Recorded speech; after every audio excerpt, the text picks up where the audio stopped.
All right, Clyde and Gracie Lawrence, welcome to Something Different. Thank you. Thanks for having us. Clyde, I was reading through the website and it says you enjoy playing music in your spare time. Some might think you don't have many friends, but I doubt that very much. Has music surrounded you with more friends than you would have if you weren't in a band? Well, what's cool is I think that with the band, like my spare time and my work time and my social time, all kind of gets overlapped in a funny way. Like music is my favorite thing to do, and I've been lucky enough to make that my profession.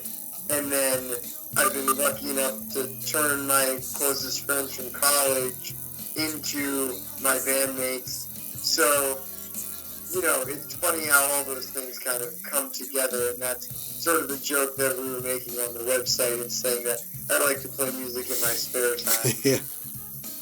It just seems like, from what I've seen in all the videos I've watched, it seems like you're a really close-knit group getting along together and just really click together when you're, and really tight when you're on stage performing.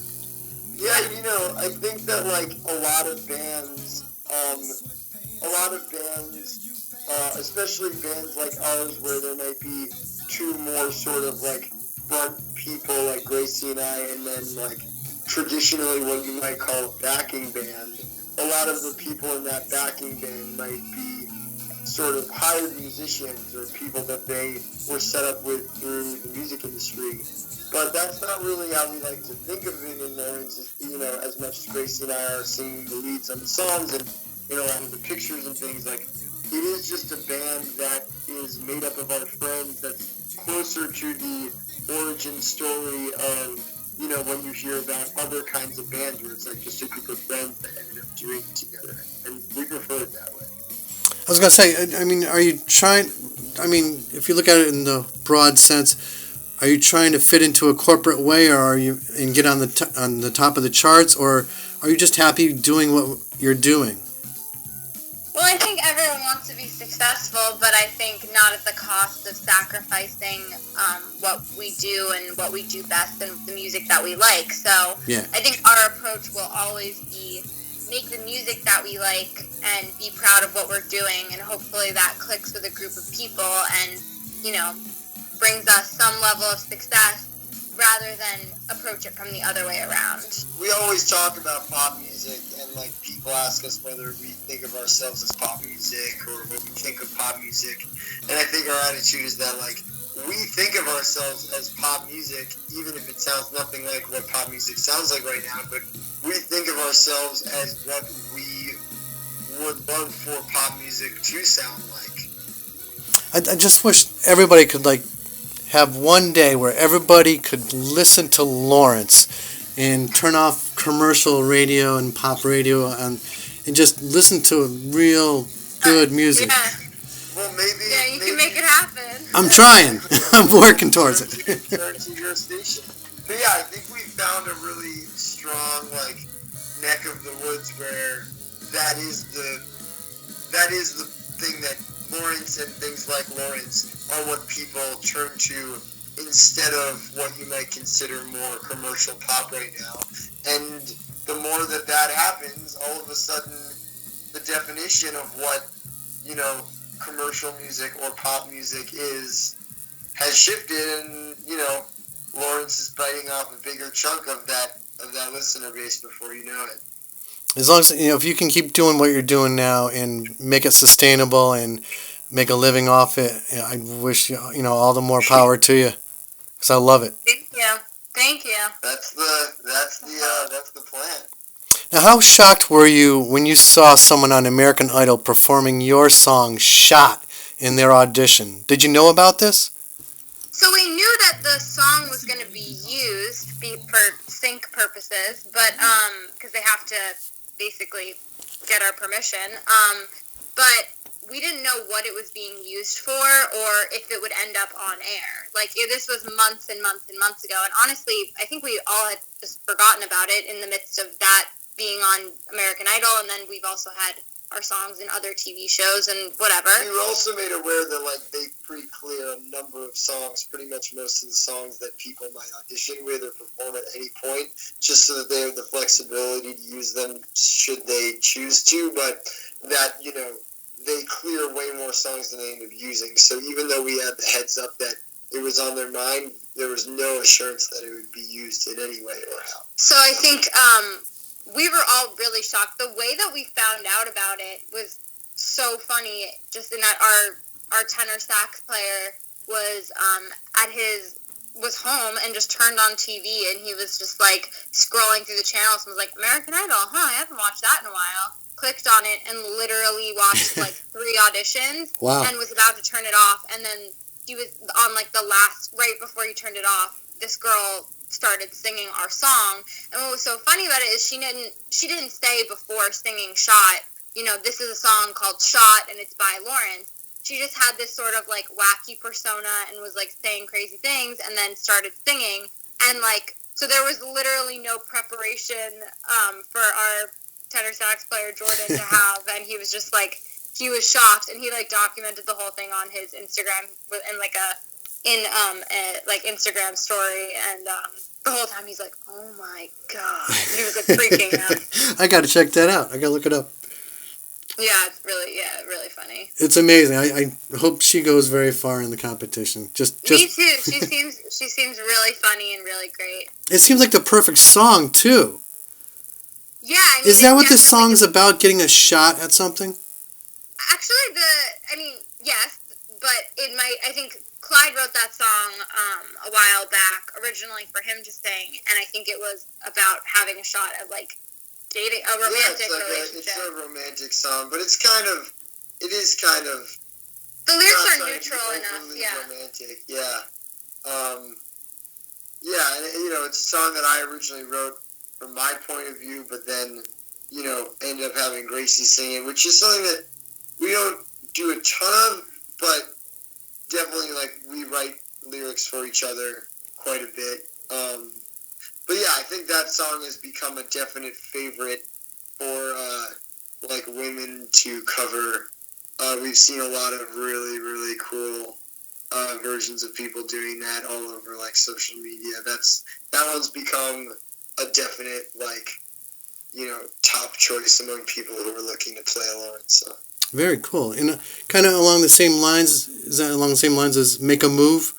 Do you think there's still a stigma with women trying to make a first move in dating? Yeah, I think that there is. That sort of was the impetus for the song. Yeah, I do see people cover that song a lot, mainly women. But yeah, I know the impetus for the song was basically feeling this sort of stress or anxiety that if I wanted to reach out to a guy before he reached out to me, that I would be perceived as, aggressive or manly, which I say in the song. And I think it's, I've talked to a lot of girls about that idea, and I think that, sometimes people misperceive the song as saying that, girls don't want to make a move because they fear rejection, but that's certainly not what it is. The point that I was trying to make was that we fear being seen as something that we're not, as being clingy or being all of these adjectives that I think society sort of puts on women that I don't really think we embody. So, yeah, that was the impetus for the song. It's a great song and a great video that goes along with it. I hope everybody checks it out. Thank you. Another great one is my favorite. The first song that I saw you guys doing is Do You Want to Do Nothing With Me? It just seems like a millennium anthem, or just it's such a perfect song, such a feel-good song. Thank you. Yeah, it's really funny.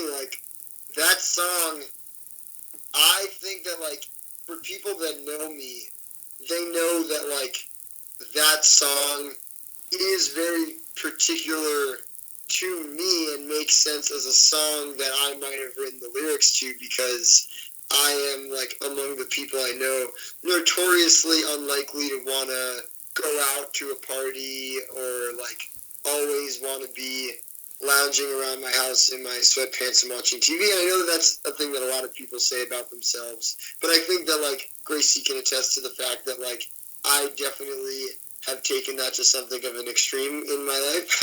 And And so I wrote that song thinking that it would be this funny sort of like anthem of like telling people what I'm all about, and maybe people would find it entertaining or would create like a fun persona for me and the band.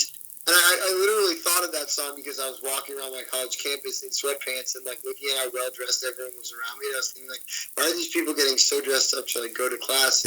And then I like literally thought of the lyric, I'll put on my finest sweatpants and order you pad thai, and that was the start of writing that song. But anyway, once I finally wrote it and we started playing it, and then the recording came out and everything, it started becoming clear that like a lot of people resonated with it. This song that I thought was going to be this funny like offbeat thing that was like representative of me ended up being something that like a lot of people found were representative of them and their relationships.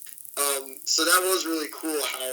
And it also sort of, you wrote that song right before the term Netflix and chill became super popularized. So it was funny because that song was written and you have a reference to HBO in there. Right. And then right after we put out that song, it was like right at the time when Netflix and chill, just that phrase became super popular, and people like started referring to that song as like the Netflix and chill song. Yeah, it's funny, like that, I think like it does feel very, as you said, like a classic like millennial anthem, but when I was writing it, I really wasn't that aware of it. As I said, I was just writing something by myself, and like I think that timing-wise, because I wrote that song like 2 to 3 years before we actually released it, I think that over the 2 to 3 years from when I wrote it until when we released it, like this huge trend of like sort of glamorizing the like do nothing, lay low, hang out with people you love, watch TV, wear sweatpants, be comfortable, embrace your sort of like inner child. That whole kind of like thing really emerged, I think, like after I wrote the song, but before we put it out. So it was like a really good timing. Let's start a movement. Hashtag do you want to do nothing with me? Please. Let's do it. Right after you ask everyone to listen to Lawrence for a day. Yes. Have you ever been on a late night show? I can definitely see you guys having a great time with like Jimmy Fallon or James Corden. We played on Last Call with Carson Daly. We were on 2 episodes of that a few months ago. Yeah, cool. That was really cool. That was like a great first foray into the late night TV game. It's actually cool because they do it a little bit differently. They bring a whole camera crew to a venue where you perform rather than having you come in, which like obviously the classic late night thing is you playing in their studio, which obviously is cool for a lot of reasons, but it was actually really a great first like look into the late night TV world for us, because so much of our energy is about like the show we put on in front of our audience in a venue, and so like being able to capture that and then have that like be on NBC is like really cool and like perfect for us. Absolutely. And Gracie, I notice you've been doing film, music, and stage, right? Are you going for that triple crown where people win an Emmy, an Oscar, and a Tony? Like EGOTing? EGOTing, that's it. Am I going for it? Sure. I think you're gonna get it. I think that yeah, I mean, I think my more realistic goal is that I'm trying to just always find a way to incorporate all of the things that I really love to do in my life and kind of be able to be a multi-hyphenate person and just live that life and less than necessarily focus on the accolades that come with it. But yeah, I think I'm just always trying to act and always trying to make music, and if I can find a way in my life to like balance those and make those harmonious professions, that's really my ultimate dream. I haven't seen you on any of the stage or any screens or anything, just listening to the music, but I'll be checking you out because you're extremely talented, both of you. Thank you. Thank you so much. And the last question, you're on the road a lot, traveling. Is there any places that you look forward to going to because you know there's a restaurant or something with your favorite comfort food nearby? It's a good question. I think there's a lot of good options. There's a place called Velvet Taco in Dallas, Texas. And I think there's actually a couple different locations, but we always go to Velvet Taco in Dallas, Texas. That's become like a big band tradition. And we always look forward to that. But what's cool is like we've kind of just found different spots all over the country, and we haven't, so far, like we just did Europe and Asia for the first time, and those felt very new to us. But at this point, I feel like everything in the U.S. feels like a second home to us, almost in a way. The same, going to the same hotels or houses or restaurants or whatever it is. Right. It's like we're like regulars once a year or once every few months at a restaurant. And we have our friends in those places that we met through touring, and you kind of just build these little home bases everywhere you go. But still, nothing is like coming home for real. That's kind of like the best. Yeah. Man, you guys are amazing. I can't wait to see you April 18th at the Iron Horse Music Hall in Northampton. Have you played there before? I think that we did. That's a tiny place. That's my favorite venue. We played there with Wright last time. Ah. Yeah. That was a great tour. That was a great show. And I think that Low Self, who is opening up for us at this Northampton show, is the same band that opened up for us at the last Northampton show, the only other Northampton show we ever played. And they're absolutely fantastic and a great Massachusetts-based band that we love to play with. Excellent. Looking forward to seeing you perform live. Thank you so much.